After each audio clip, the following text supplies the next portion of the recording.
Live action. Hello! What's up, guys? Welcome back to another hanger time here at DRAWDY RC.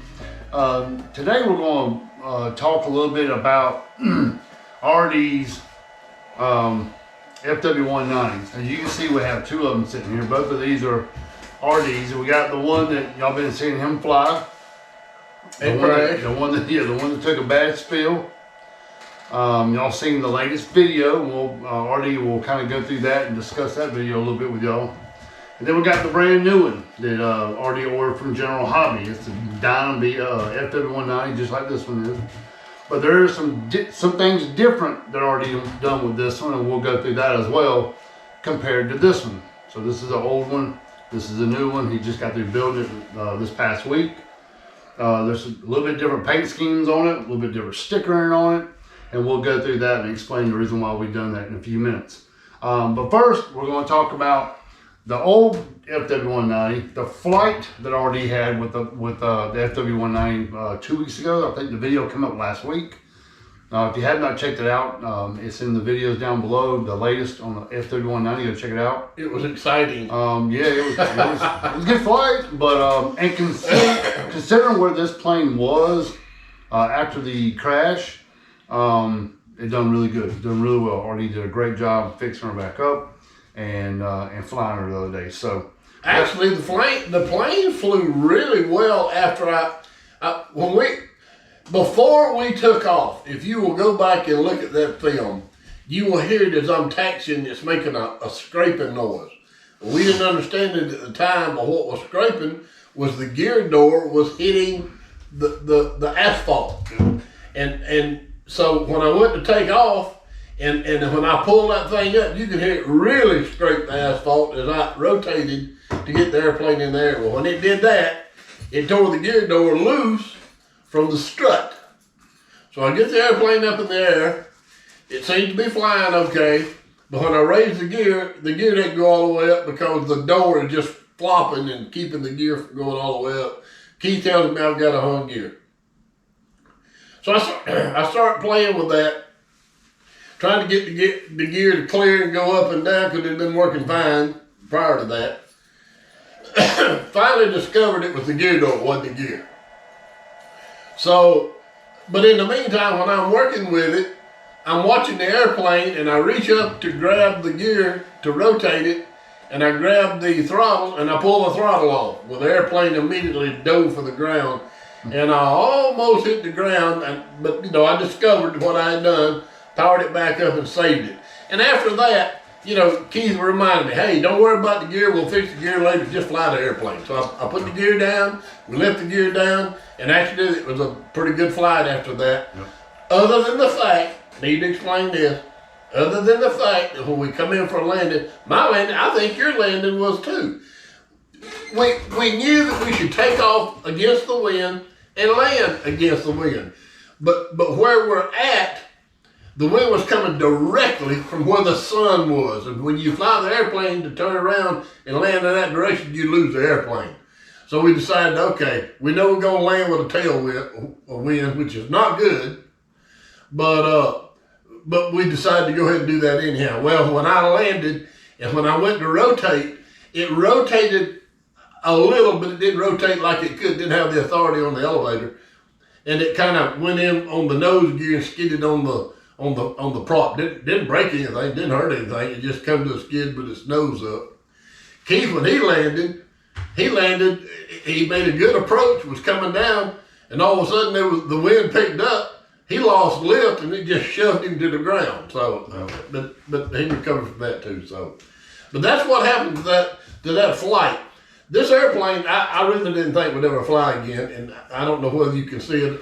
Can you pick it up and show the bottom side? I garbled up in the bottom side's a little messed up, but you can see how it's all of this. All that bottom area was destroyed. All of this in fact, that wing was broke off. Yeah. The wing was twisted like this and torn up. All of this in here was just in pieces. I mean, you can see where the wing was broke right there. Wing was broke here, wing was broke here. The tip was broke off down there. All of the guts up in here was just in pieces. Mangled. And how I got it back together, it took a lot of time, a lot of wood, a lot of glue. But actually, this is gonna be my flyer. I mean, you know, I ain't got to worry about scratching it up and dinging it up because it already is. So, but that was the very first airplane, the very first warplane that I ever bought. I just always thought these airplanes was cool. I really liked the looks of them. I liked the shape of them. And they were notorious in World War II. Mm-hmm. So when I tore that one up, it kind of broke my heart, to be honest with you. I tried not to let on the video, but it bothered me that I'd crashed my favorite airplane. So what did I do? Got to get a battery off. What did I do? I went and bought me another one. And this one I really took my time with because I wanted it just almost perfect. And it turned out that way. I mean, it really turned out well. I did a few things different. Like the other one of the little mods I had was I always put the wire across the back here. That way, it doesn't have a little tab or nothing that are flapping in the breeze. It's just and all that is a hanger. Yeah, that's a piece of clothes hanger. That's all it is. And I cut it to fit and cut me a little trench in the back and glued it in. Man, that just really makes all the difference in the world. Yeah, you can put as much pressure on that as you want. Yeah, you don't have to squeeze your phone to pull it out. And I put the little tab on the front to lock it in. The little tongue depressor up front there to kind of lock it in up front. So that thing's not gonna fly off. And when it just slides in, there you go. It ain't going nowhere. No, I ain't going nowhere. One of the other things I did to it, which I do to most of mine, is I put the little female Velcro right there, which is the CG. That way when I flip it upside down, I ain't got to be looking for where it is. I can just reach up there and feel the Velcro and have it balance out, you know. This one did not come with flaps. I did put flaps on it, just like I did the other one. I ordered 2 servos, put them in, cut the flaps, and they worked great. One of the paint things that I did differently, of course, everybody asks what this is. This is a caution because this is supposed to be the walkway. You're not supposed to walk out on the wing out here. Mm. So it's just a little caution line. And that plane doesn't come that way. No, no. Neither does it come with this right here. Right. But at any rate, I decided to do something a little bit different. So what I did, I've come up front, you know, it's got a little patch of yellow under the bottom. I brought it all the way up to here and brought it back to there. As you can see on the bottom there, I've got pretty much all the bottom painted.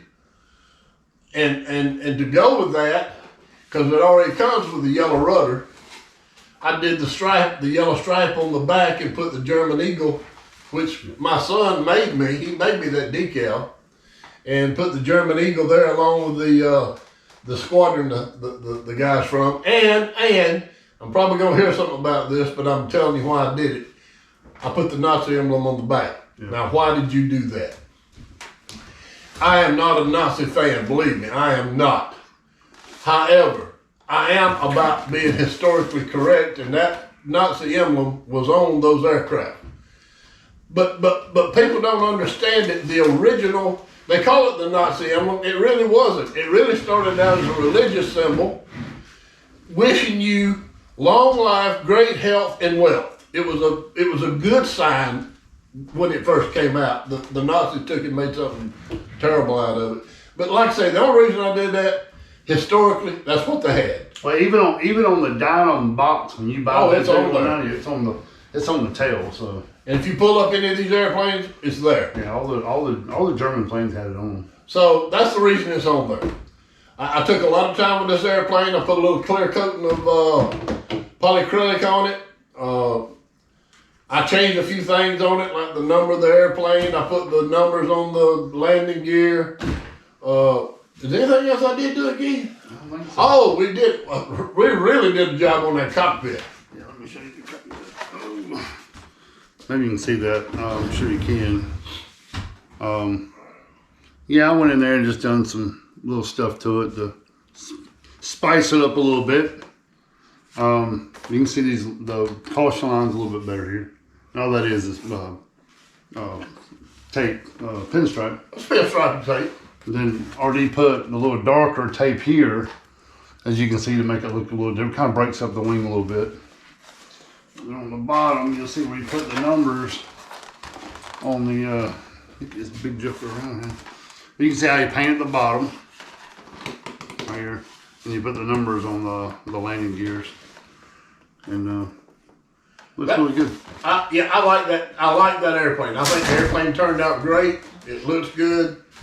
It's just like I like it. And this will be my go-to airplane. It's set up identical to the one on the floor over there. Set up identical. So if that one ever crashes again, I've got one already set up, ready to go. We just hot glue it together and put it on the wall. The wall over there.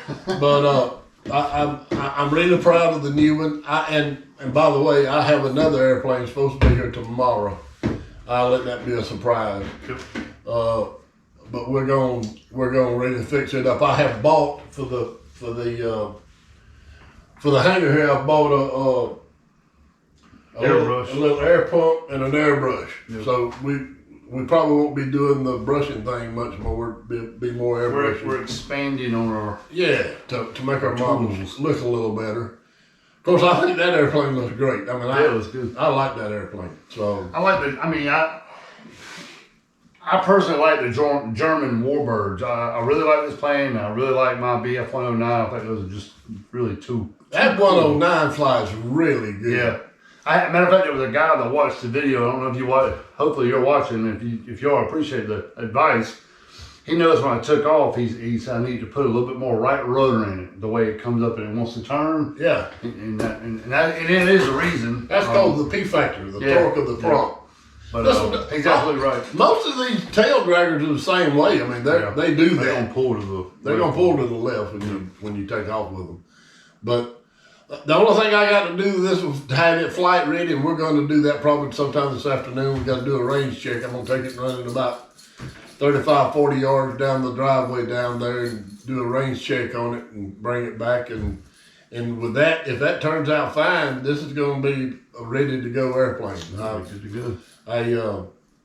Like I said, I'm really proud of this one. This is my show plane. And RD is running the Admiral 600. Yep. Receiver in it. Yep. And we'll be running the 3000 4S or the 4000 4S. Either one will work. Right. We've been flying the 3000 Admiral 3000 4S on them, and they perform fine. They do great. So they perform fine. I mean, obviously, if you want a little more power, you can pop it on up a little bit. We're not about speed. I take my hat off to these guys that do all these flips and rolls and stuff like that. We're not about that. I have always been, the closer I can make this airplane look like the real thing in the air, that's the way I like to fly. Yeah, we're not trying to do stunts and all that. Oh no. And these planes weren't made for that to begin with, but and something I like else. to fly as scale as possible. Yeah. Oh yeah. And something else. If you'll notice, most of our air patterns are pretty much the same. I mean, if the wind changes up, we may go in the opposite direction. But you'll notice that we're keeping the airplane in a specific area. And we're doing that for one reason. Not for our benefit, not because that's the only way we can fly them. We're trying to keep the airplane close enough that you guys can see the airplane. There's so many videos out there where a guy takes off and you don't see that thing again until he comes in lands, yeah. I mean, he's way out there. Yeah. And we're trying to keep this airplane close enough to make it interesting to where you guys can sit there and watch it and not wonder what the airplane's doing. And we've come up with some more camera stuff that we're going to try to be able to zoom it even farther up to make the thing even closer in your living room. We want these flights to be enjoyable to y'all to watch because, I watch different guys fly, and honestly, I pick up a little something out of everybody. Nobody has the corner on these things, and you pick up a little thing from this guy and this guy and this guy, and I apply them to my airplane. Maybe maybe we do something that you watch and go, you know, I never thought of that. That's pretty cool, you know, and maybe it'll help you. So that's the purpose of all this. It ain't got nothing to do with us, because honestly, we're not pushing anybody. We're not sponsored by anybody. Nobody's helping us in any way. We got nobody sending us money. What you see is what you see between father and son and about 30 airplanes. And we're trying to make it as honest as we can to you. And what we can learn from all the other channels. I mean, we watch a lot of people. And we've learned a lot from the other channels out there, you know. Grandpa Gary, we love you, baby. Yep, Grandpa Gary, he does a great job. He's EQ? Yeah, EQ. I love watching him paint and put planes together. He's pretty thorough too. Okay, pilot. I like him. I'll watch you, buddy. I promise you. You know, Brian Phillips, Pachinchi Brothers, I mean, all those guys we watch and Fat Guy Flies. They do really good job and honestly have inspired me in some of my filming and some of Dad's filming and some of the things that we can expand on. And I want to personally thank everybody for giving us some thumbs up, some great comments on our hangar time. You that encourages us. Yeah, we really didn't know where hangar time would go, but it's gotten a lot of attention, and I really appreciate each and every one of y'all for checking it out and listening to us. Hey, if we're saying something that ain't quite right, please comment down below and correct us. I mean, we're still learning just like a bunch of you. We'll be the first to admit you, we don't have the corner on anything. No, we're learning. Right. We're just putting out there what we've learned and the experience that we've had and what we've done to correct that along the way. And we've gotten a lot better. In a year's time, me and RD both have really done a 180 in our flying, our building, the radios, the receivers. I mean, we can throw a plane together and put the receiver in no time. Where before, we might scratch our head for 2 or 3 days trying to get the damn thing to work. And watch 50 videos. Yeah, watch 1,000 videos trying to get it to work. But I just want to give a big shout out to everybody out there for giving us the thumbs up, subscribing to our channel, spreading the word about DRAWDY RC, and we're going to continue to do hangar time. We got a bunch of planes behind the camera over there that we can put down here and talk about them and tell you about our flights, what we learned from the flight, why we crashed, what we did to fix the airplane, all that good stuff. We look at it this way. If we crash an airplane and we don't come back and tell you to the best of our ability, like the FW-190 when I crashed it, if we don't come back and tell you what we found and what we did to come up with a solution, we're doing you people an injustice. There's a lot of people I see out there crash an airplane and go, thanks for watching, and that's it. You never know what happened. Yeah, they never give you an explanation of what they done or what the plane might have done. Yeah. I mean, did it lose connection? Did you have a brain fart and hit the wrong button? I mean, it happens. Exactly. We've done it. I've done it. Dad's done it. Yeah. I look at the FW. He almost crashed it again the other day, but it was just a honest mistake hitting the throttle and the plane went into a dive, and the learning experience that we've had up to that point, RD didn't freak out. He just kind of gathered his thoughts real quick and pulled the plane up and finished it. It made a good flight out. And I've done the same thing on a bunch of other planes. I mean, I've had some of them go kind of nuts in the air, and I'm like, oh, and instead of me freaking out, I gather my thoughts and I bring them home. So I have come to the conclusion. We're gonna crash some more. I come to the conclusion that crashing the FW-190 was absolutely 100% pilot error. At the point of liftoff, at that point, you're between falling out of the sky and going. What happened? What happened? Had a little malfunction. Now, RD was just talking about the P factor and what made the plane roll on you. Yeah, when I took off over there with that FW-190, I forced the airplane off the ground before it was ready. I flew it off. It didn't fly itself off. If I'd have had more runway, I could have saved the thing. But when I seen it was running off the runway toward the light, I just slammed the throttle wide open and P factor took over. And that airplane, it never did go fast enough for the controls to be affected. It just did all kind of screwy things in there and went in from about 200 feet wide open, nose first. It was up there a pretty good ways. So, and that video is up if you want to go check out a good crash. And like I say, guys, we're doing this. But look, we have watched a lot of videos, and there's some good videos out there. but we're taking what we think are places that they could do better, and we're trying to apply them to our videos. You know what I'm saying? So that way, if something goes wrong, you guys are going to know it. If we screw up, you guys are going to know it. And maybe that'll help you along the way. So that's the whole purpose of this hanger time. Him and I getting together and talking about things and passing it along to you. Maybe it will help somebody else so they don't make the mistakes that we made. And that's what all this is about. Yep, having a good time with the hobby. So guys, I hope you enjoyed the hanger time talking about the FW190s, the old one and the new one. They both look phenomenal. Even this one that bit the dust, it still looks great. Still flies great. And we're enjoying it. These are Dad's pride and joys right here. Just like I got a couple of mine as well. But we appreciate y'all tuning in and watching Hanger Time with me and RD here at DRAWDY RC. As always, spread the word about DRAWDY RC. We're learning. We're new at this, but we're learning a lot, and we're getting better. We're getting better. Yeah, we are. We really enjoy doing it. We're a long ways from a lot of folks out there, yeah, but we're working in that direction. But we enjoy doing the videos and bringing y'all what we can bring and trying to tell y'all what we know and what we've learned. So make sure if you have not subscribe to the channel. Give me some thumbs up. Tell me down below what you think of the video. Ideas for videos, please comment down below, and we'll try to bring it to you. So until next time, we appreciate y'all. Y'all have a good one. God bless you guys. Keep them flying.